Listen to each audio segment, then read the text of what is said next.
Halo teman-teman, selamat datang di Sudut Koma, gue Nobi Kurniawan dan hari ini gue mau ngebahas satu komik lokal lagi. Tapi berbeda dengan komik lokal yang udah gue bahas sebelumnya, kali ini gue akan bahas komik digital.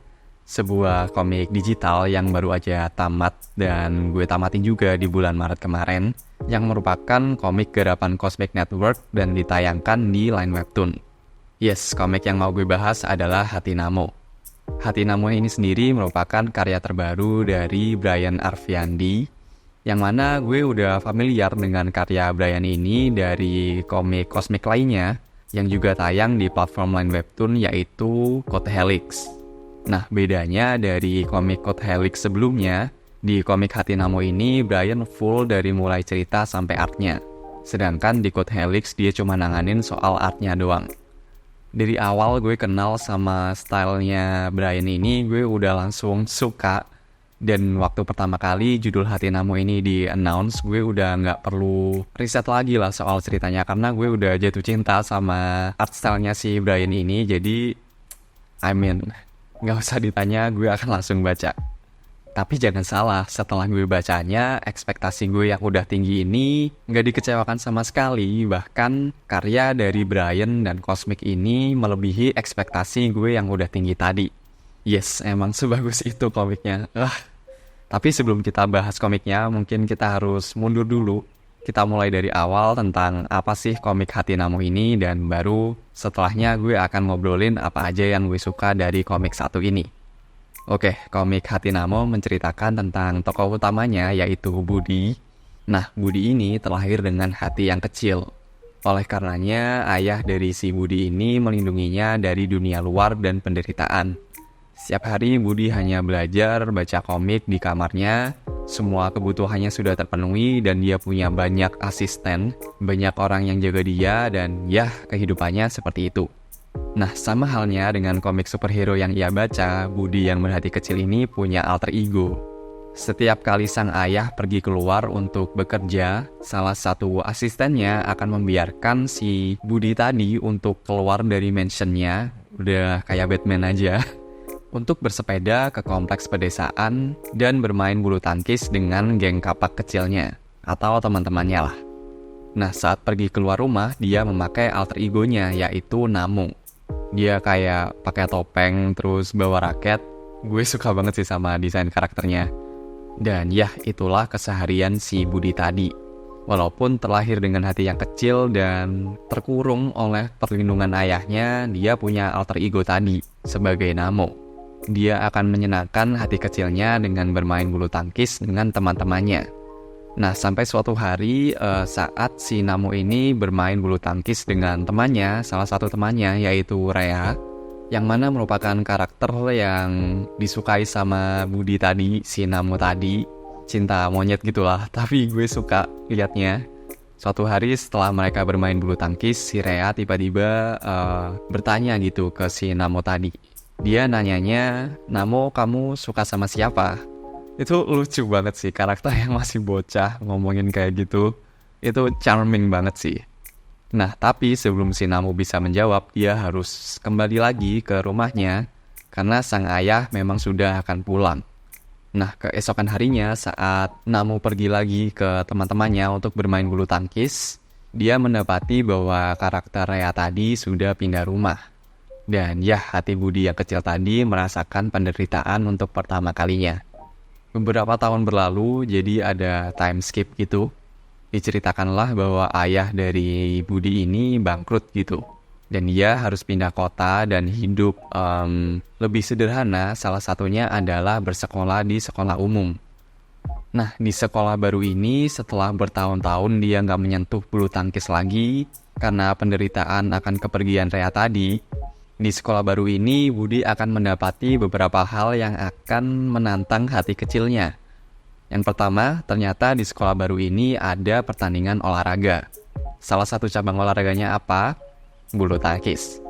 Yang kedua, karakter si Budi ini terjebak dalam situasi di mana dia harus menggantikan temannya untuk berpartisipasi di lomba olahraga tadi dan berpasangan dengan teman barunya yaitu Mei. Di poin kedua ini sebenarnya detailnya lebih banyak, tapi kalian bisa baca sendirilah. karena akan terlalu panjang dan akan mengambil kenikmatan kalian buat baca ceritanya. Nah, kemudian poin ketiga yang paling gede adalah ternyata teman masa kecilnya, yaitu Rhea, bersekolah di sekolah yang sama dan berpartisipasi juga di lomba bulu tangkis sekolah. Nah, walaupun sudah menghindar, sepertinya takdir masih terus menarik Budi untuk menghadapi kehidupan, cinta, dan bulu tangkis. Keren kan? Oke, sekarang kita masuk ke apa aja yang gue suka dari komik satu ini. Yang pertama-tama jelas aja art style-nya, udah gue jelasin tadi di awal. Style-nya tuh unik, gue suka. Karakter desainnya oke, kemudian pose-posenya dinamik. Gue bisa dibuat ngikutin semua pertandingan bulu tangkisnya dengan fluid dan lancar karena ya memang sedinamis itu pose-posenya. Gue gak kebingungan mengikuti pertandingannya sama sekali. Angle-nya tuh oke banget gitu. Kalian bisa lihat sendiri deh kalau baca komiknya. Kemudian dari sisi cerita gue juga suka. Tapi ya ini merupakan satu hal yang menurut gue jadi keunggulan sih buat komik-komik terbitan dari Cosmic. Seriusan deh, komik-komik terbitan mereka tuh kayak gak ada yang jelek gitu loh.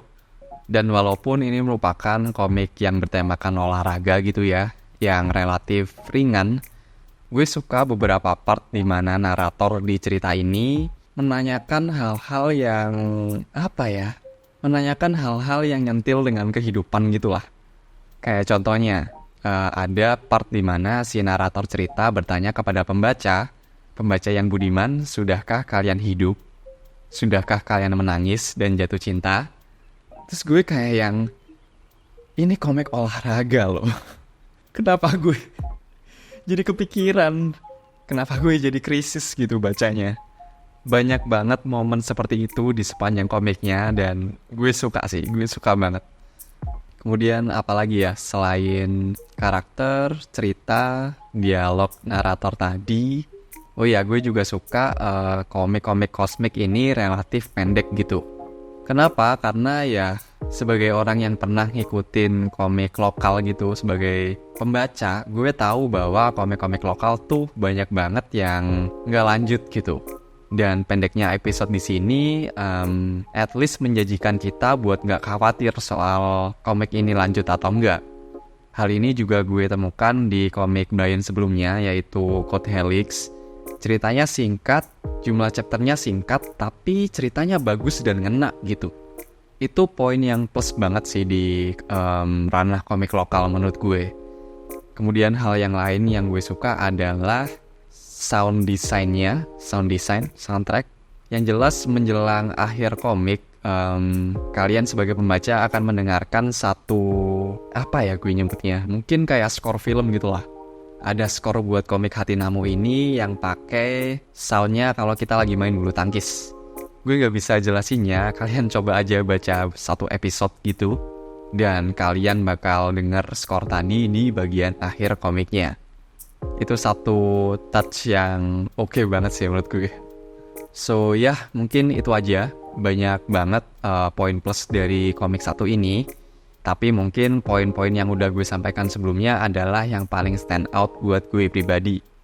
Gue sangat merekomendasikan komik Hati Namu ini buat kalian. Seperti biasa, gue gak suka buat ngasih rating ke bacaan-bacaan gue. Tapi buat komik Hati Namu ini 5 dari 5 bintang, 10 dari 10. Perfect banget menurut gue. Suka banget. Brian, thank you. Cosmic, thank you. Ini agak alay dan agak narsis sih menurut gue. Tapi sebagai pembaca komik lokal, sebagai orang yang kerja di industri kreatif juga, sebagai orang ilustrasi, sebagai orang yang suka sama badminton, sama bulu tangkis, gue ngerasa kalau komik ini emang beneran dibuat buat gue sih. Jadi wajar aja kalau gue ngefanboy banget gitu. Sangat mengidolakan komik satu ini. Karena ya gimana lagi, semua hal yang gue suka tuh ada di komik satu ini. Apalagi dengan tetesan dialog-dialog dari narator yang lumayan depresif tadi kan. Gue suka banget. Oh ya, satu lagi. Ini buat tim Cosmic sih, siapa tahu salah satu dari mereka nonton video ini gitu ya. Ya siapa tahu. Gue pengen komik ini dicetak. Bikin cetaknya. Tapi kalau misalkan ada nanti komik cetaknya, gue minta kalian independen lah nerbitinnya. Karena jangan sampai kasus dari komik yang gue suka juga dari Cosmic, yaitu Code Helix tadi yang terbit di bawah naungan Koloni kalau nggak salah. Itu sampai sekarang nggak terbit-terbit kelanjutannya. Jadi gue yang udah ngoleksi sampai volume 3 jadi lontang-lantung gitu. Nah ini salah satu permasalahan komik lokal yang gue dijelasin tadi. Walaupun komiknya sebenarnya udah tamat versi digitalnya, tapi tetap gue pengen mengapresiasi gitu dengan beli komik fisiknya. Dan hal itu terhambat buat judul Code Helix tadi. Maka dari itu, tim Cosmic kalau misal harus ada lah versi cetaknya, tolong dicetak secara independen biar udah satu buku aja tamat gitu. Biar gue bisa dengan tenang supportnya. So ya, mungkin itu dulu. Sekali lagi, sangat merekomendasikan judul satu ini. Gak cuma buat kalian teman-teman yang baca komik, tapi kalian yang baca novel juga, ayo baca judul satu ini, bagus banget. Dan ya, seperti biasa, terima kasih sudah dengerin. Gue Novi Kurniawan dan sampai jumpa di halaman selanjutnya. Thank you.